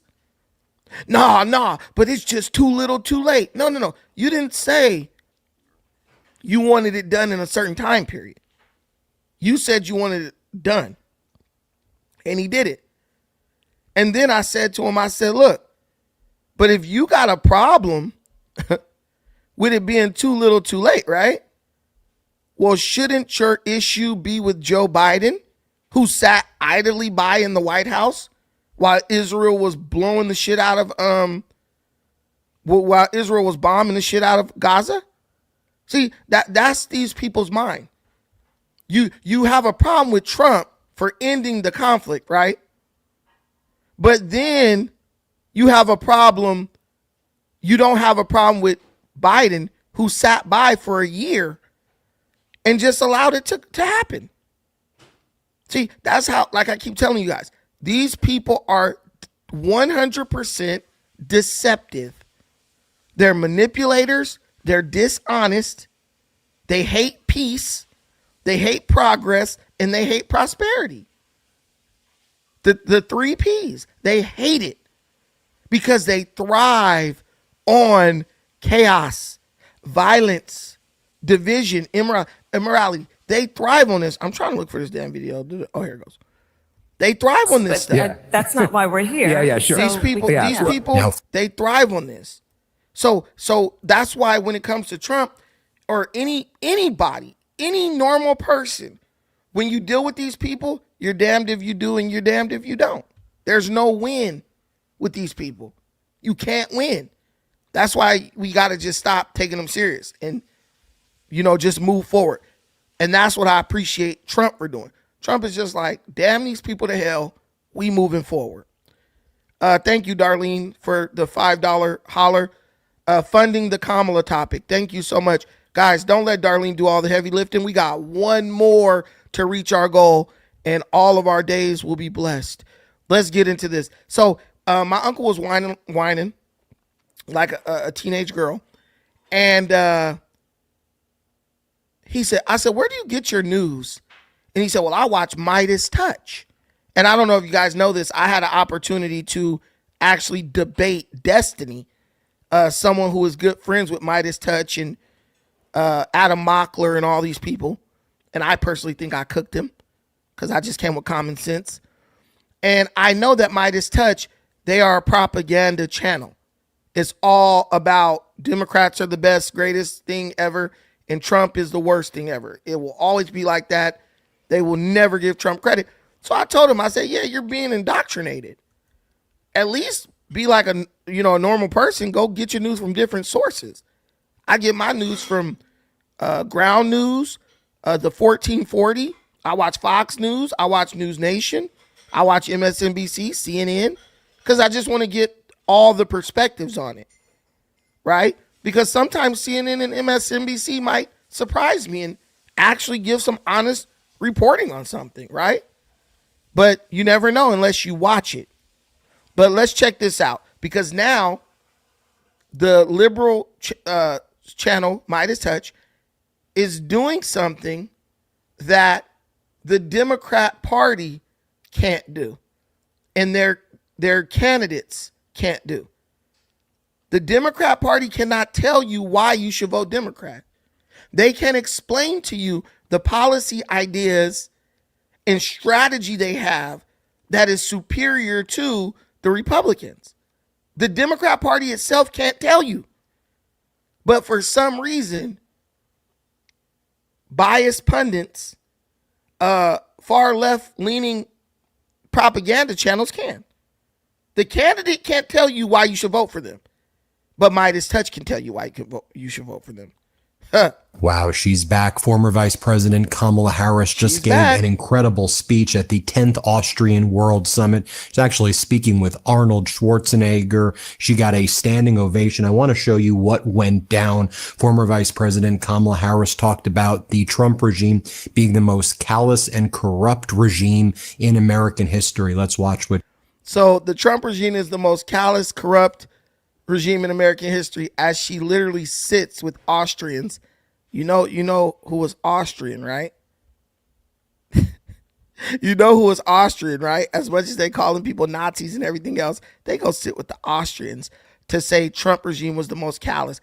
There were a lot worse administrations than the Trump administration, by far. She said, but is essentially the most callous, corrupt, and incompetent presidential administration America's ever experienced. Now I want to show you the full portion of her comments right there. Very, very powerful. Literally a propaganda network. No opinion on what she said. Regurgitating her talking points verbatim. He says them, then she says them. Let's play it. Predicted just about everything that has happened with this administration. And you say I told you so? I don't say I told you so. That's kind of obnoxious. I don't say that, but the reality is many of us predicted, and it didn't require much creative thought because he told us most of what we knew would happen, including that he would go after his political enemies using the Department of Justice. Yeah, 100%. Donald Trump told you what he was going to do, and he actually did it. This is a foreign concept to the Democrats because they lie and tell you they're going to do all this stuff. They don't actually promise you. They just insinuate that they're going to do all this stuff, right? And then, you know what they do after that? Once you elect them, once they get in, they don't do anything. So a politician or someone who's a political outsider who gets elected and then actually does what they say they're going to do, to them, that's an enemy. To them, that's someone they have to eliminate, because they don't want to get people used to this idea of politicians actually doing what they say they're going to do. That's the whole issue. They don't want to get them people used to that. Trump has made it incredibly hard for the Democrat Party, because if they get reelected, it's going to be just like what happened with Joe Biden. People are going to quickly identify the fact that they never intended to do the things that they promised, and it's going to be a landslide victory in the next election, and they might not ever get control of the White House again. I am not surprised that he may be using the Department of Justice to go after a political enemy in the current governor of California. And this is why I do believe this, upon many other examples of what is essentially, you're going to ask me questions about the current president, I'm going to be candid, what is essentially the most callous, corrupt, and incompetent presidential administration America's ever experienced. And for that reason, I have no question or doubt that we will win the midterms, and it will be a result of people of every background and political association who will contribute to that outcome. I mentioned to one of the officials here, it's important, and I say this to all of my friends here who are not from the United States. Please do know and recall. Hold on. I want to get into that in a second.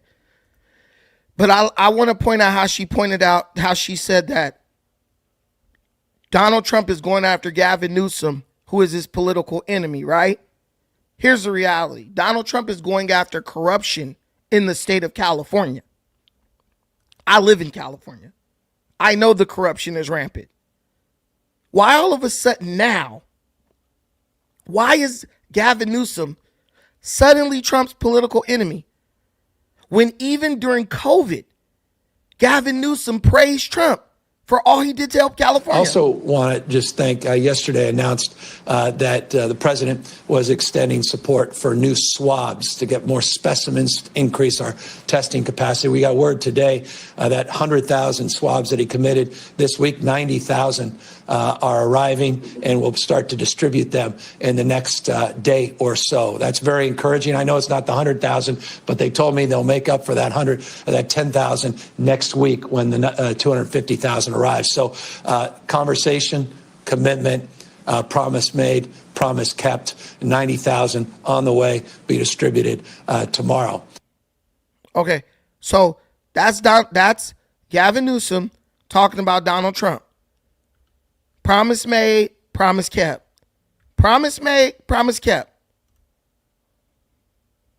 Fact is, every time I've called the president, he's quickly gotten on the line. When we asked to get support for that Mercy ship in Southern California, he was able to direct that in real time. What the federal government did, working with states, was a phenomenal accomplishment. We got 2,000 of these field medical sites that are up, almost all operational now in the state because of his support. And those are the facts. His team has been on it. I know a team when they're on it, and I know a team when they're not on it. His team is on it. They've been responsive late at night, early in the morning. We are working very well with FEMA Region 2 and with the Army Corps of Engineers, building 4 field hospitals. That was a decision the president himself took, and I'm grateful for it. These were just extraordinary efforts and acts of mobilization. And the federal government stepped up. We needed help, and they were there. He said everything that I could have hoped for. And we had a very long conversation.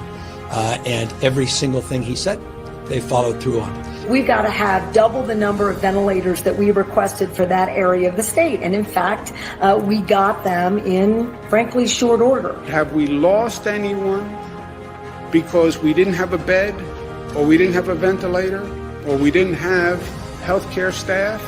No. The president was extending support for new swabs. So conversation, commitment, promise made, promise kept. So now Trump is his political enemy. So the same president who worked with him, dozens of other Democrat governors, gave them everything they needed, didn't politicize the moment, didn't use the moment for political leverage to bash Democrat policies. All these taxes, they taxing people, but haven't used the taxes to build a proper medical infrastructure. He gave them everything they needed. Now, Kamala Harris is coming back, saying, no, he's our political enemy. He's only coming after us because he's our political enemy. No, he's coming after you because you're incredibly corrupt. That's why. It's important, and I say this to all of my friends here who are not from the United States. Please do know and recall that in the 2024 election, 1/3 of the electorate voted for the current president.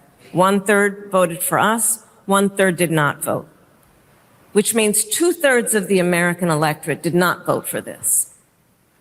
Yeah, two-thirds of the American electorate did not vote for this, and 2/3 of the American electorate did not vote for you, Kamala. And you ran the worst campaign in history. If you still received 1/3 of the vote, if you were at least competent on a minimal level, you would have won that election easily. She doesn't realize that when she bashes Trump and tries to use numbers to justify why Trump is not a good president, she doesn't understand that she's also bashing herself. Kamala Harris had a gimme election. You know how they say they're going to go for the go-ahead bucket? This election for Kamala was a layup, and she blew it. And so when there are questions being raised among our friends around the world, who are the American people, I think it is important to know and remember that the American people do stand, the majority of us, for the alliances that we have formed over decades, do stand for the importance of America being, the chancellor talked about this, reliable as a partner. being an authority among many on important issues, including this changing climate and what we must do to save this dear planet of ours. And on More. Oh my God, man. Oh my God. You look, Trump is bad. Trump's evil. He's doing this. What y'all gonna do? We gonna drag y'all back to the climate change hoax. We're gonna give more. We're gonna make a commitment and dog whistle to the European Union and NATO. When we get in, you will be able to pilfer the American taxpayer dollars once again. These are all just dog whistles telling them if the Democrats get reelected, we are going back to business as usual, where you guys are taking advantage of us, and we in turn are taking advantage of the American people, and you guys are kicking us back the money that we steal from them and give to you. That's what she's saying. That's what she's saying. Oh, it's important. Why do these people feel the need to go to other countries to disparage not only the president, but the American people who support this president? Why do they have to get on a stage in another country to be treasonous and bash our commander-in-chief? That's the only thing I have an issue with. From former Vice President Kamala Harris as she talks about Donald Trump's disastrous, catastrophic, and unlawful war that no American wanted. She makes it very clear where she would stand on these issues. I want you to watch right here. First off, if you were president, does that war even happen? So are we going to have this conversation? I'm happy to. Sure. Yeah. First of all, this is a war the American people did not want. This is a war of choice. This is a president who has proven himself to be entirely self-indulgent. And we will see what happens in the coming hours and days in terms of the negotiation. And really, it's a concept of an agreement and where it ends up. But there is no question that there is a direct correlation between this war of choice and what has happened in terms of gas prices. It is. Kamala Harris wants you to believe that she cares about gas prices as she sat up under Joe Biden and let gas prices hit record levels. As she sat for years as a senator in California under the Barack Obama administration, where gas prices were even higher than they are now for years. Guys, there was an entire year or 2 years where gas was over $5 a gallon in California. I remember that because I was a young man struggling to put gas in my car. Now, $5 gas, oh my God, this is the end of the world. No, when gas sat at $5 for years in California under Obama, it was all good because the president was black. Now she wants you, and she was a senator at that time, a state senator. Now she wants you to believe that she suddenly cares about the cost of gas. Then I want you to notice this. She keeps saying, oh, this is a war of choice. This is a war of choice. This is a war of choice. You know why she's doing that? She's front loading the conversation. She's saying, this is a war of choice, right? Because if she was president, she would have done the exact same thing that Trump's doing. But she would have said, I had no choice. I had to do it. She would have been forced by Congress in the Warhawks to do the exact same thing, right? If you guys believe it was Israel, the Israel would have forced her to do the same exact thing, but she would have just taken a different approach. She would have said, she wouldn't have owned it. She would have said, well, we had to do it. We were forced to do it. Iran's actions forced us to do it. Whereas Trump just come out and say, hell, I've been wanting to blow their ass up since 2016. Which leader do you want? The one who takes accountability for his actions and says, yeah, I did it because I wanted to do it and we needed to do it. Or the one who tries to say, well, we had no choice. Why didn't they end the conflict in Gaza? Why didn't they tell Bibi Netanyahu, stop the bombing right now, like Trump did? She was right there in the White House. She was right there with Biden, as she say, when every important decision was made. But she wants to tell you, oh, this is a war choice. He's indulgent. Da, da, da. So why did you let Gaza happen? Why did you let Bibi kill kids in Gaza under Biden? Why weren't you and Biden moving to stop the conflict in Gaza? They were sending missiles and weapons to Bibi while simultaneously sending aid to Gaza, food aid. This is what I'm telling you. If you really look at this situation and these people for who they are, they're lying to you. They're telling you, trust us, give us the keys. But we can't promise you that we're going to drive the car any better. Her and Biden gave Israel money and weapons that they turned around and used to kill kids and women in Gaza. Kamala did that. But she gonna sit up here and talk about Trump. When Trump came in, immediately ended the conflict in Gaza, ended 9 wars, and then felt we needed to go after Iran. Boy, you ended 9 wars and started 1. I would say that's a good trade-off. And it only lasted 3 months. And gas is already going back down. 4 days ago, I paid $4.75 for gas, which is a good price in California. This is all facts. No cap. Shout out to my boy Daryl Ross in the building. My guy, this is day one. This is one of my day one kinfolk right here. $5 holler. He puts us right on our goal. He got us over the hump. Thank you to everyone who helped us reach our goal. Thank you, Daryl. I appreciate you, my brother. Yeah. All they can tell you is why you should vote for them instead of the Republicans. I mean, all they can tell you is that you should vote for them instead of the Republicans. But they cannot tell you why you should do that. So they rely on propaganda channels to tell you for them. But there's no accountability in that equation. Because if the propaganda channel tell you something and then they don't deliver, then what? You just get screwed. What happened to the George Floyd Act? What happened to defund the police? What happened to reparations? They didn't deliver on any of that crap. They got in the White House and act like they didn't even know you. Estimated the average American has spent since the war started.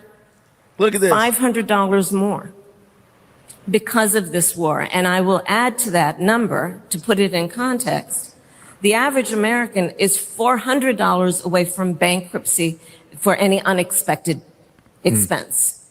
So $400 of an unexpected expense could result in bankruptcy for the average American. And this war has resulted in $500 more of expenses, a large part of that because of the gas prices going up.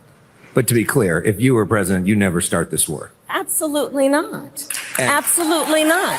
And no, absolutely not. I would have just gave Iran $20 billion, let them attack Israel so Israel could attack them in return. We fund Israel, get back kickbacks for funding Israel. They had a cycle. They had a game going.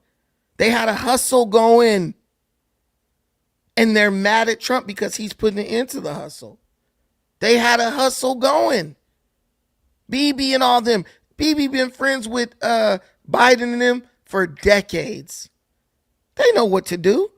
This is the same hustle they've been running since the Vietnam War. It's the same hustle. But let me tell you this. She talks about gas prices. The average American paid $500 more for gas over the course of 3 months. That's like $166 a month more every American paid for gas, right? Okay, I get that. I understand that. Here's my thing. If I paid $5.49 in California for a gallon of gas, if we remove the $2 in state taxes and regulatory fees that is attached to every gallon of gas, how much would I have been paying for gas? $3.49. So if you cared so much about gas prices, right? Why didn't you guys suspend the California gas tax for 3 months while Trump had us over in Iran, right? So that would ease the burden on the California voters when they went to the pump. California has given the Democrats the entire state.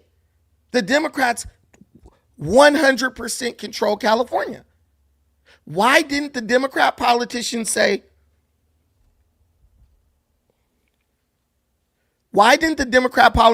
look, we gonna bless y'all for giving us this state.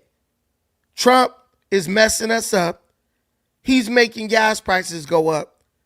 So out of love and respect and admiration for the people who gave us 100% control of this state, we are going to suspend the gas tax for the duration of the conflict, or we'll move to suspend it for 2 months or 3 months at a time. And in 3 months, we'll revisit it and decide whether or not to reinstate the gas tax. This is what I try to tell people as a California resident. When you vote for Democrats, you never get anything. They take everything from you. They lie. They say they're going to take everything from the rich. The rich get up and move to Florida, Texas, Wyoming. Oh, shoot, the rich are gone now.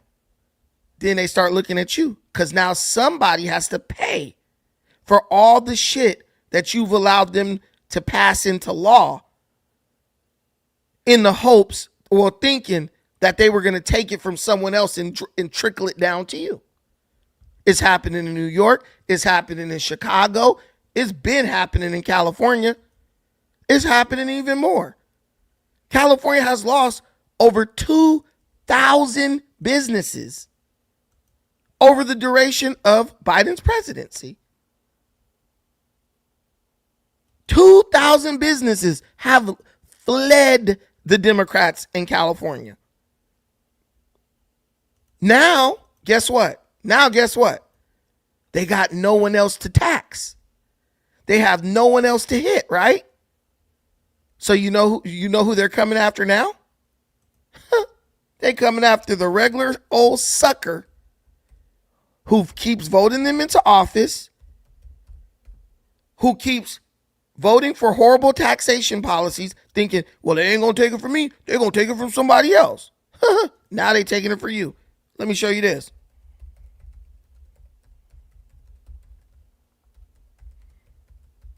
Now, what has California been running on? Right? What has Democrats been running on? Affordability, right? That's what they've been saying. We're going to make things more affordable. They tricked the people in New York with that bullshit. They tricked the people in Chicago with that bullshit. They've been got the people in California with it. But look what they're doing now. They've chased all the businesses out of California, right? The insurance companies, Tesla, gone. SpaceX on the way out. It's a bunch of them. Google leaving. Gavin Newsom is sick about the Google situation. Google is going to leave California. Now look what they're doing. Do you think they say, you know what? This taxation stuff ain't working. We're losing all of our big businesses who create the jobs. This is what they're doing now. California is getting ready to increase a health insurance tax. Will it affect your premium? This was just written on June 18, 2026. So now they're going to raise taxes on healthcare companies, private healthcare companies. Think about that. They're going to raise taxes on private healthcare companies, which means what? Your Kaiser monthly payment is going up. Your Health Net going up. Your Humana going up. Your Anthem going up. Your LA Care going up. They keep telling you, we're going to make things more affordable.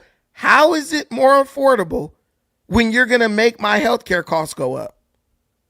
It's just a lie. Look, legislators approved a redesigned health tax that shifts more cost onto privately insured Californians to help preserve billions in federal Medi-Cal funding. A family of 4 could pay $400 more a year in premiums, but the tax still needs federal approval from the Trump administration to take effect, which he hopefully won't do that. Legislators this week approved a health tax bill to continue critical federal funding for the state's Medicaid program, also known as Medi-Cal. Their approval comes despite warnings from health industry leaders that the tax as designed will raise premiums for privately insured Californians. So when they say Medi-Cal, do you know who they're talking about? They're going to crush working Californians and make it impossible for us to afford to pay for health care so that they could give health care to illegal immigrants. That's what they're doing. That's exactly what they're doing. Boom. Patty said it right here. Pat B. Illegals in California get free Medi-Cal. They are going to crush working American citizens and make us sicker so that they can give free health care to illegal immigrants. New federal rules are forcing the state to restructure its managed care organization tax, or MCO tax, which the state collects from health insurance plans that coordinate care for their members. California has been charging Medi-Cal insurance plans at a higher rate than private plans. The state's newly designed solution, Senate Bill 125, will lower the tax on Medi-Cal plans and raise the tax on private plans to the same level. If finalized by the governor and accepted by the federal government, the new plan would shift more of the cost burden onto people who buy private insurance, but bring in less revenue overall.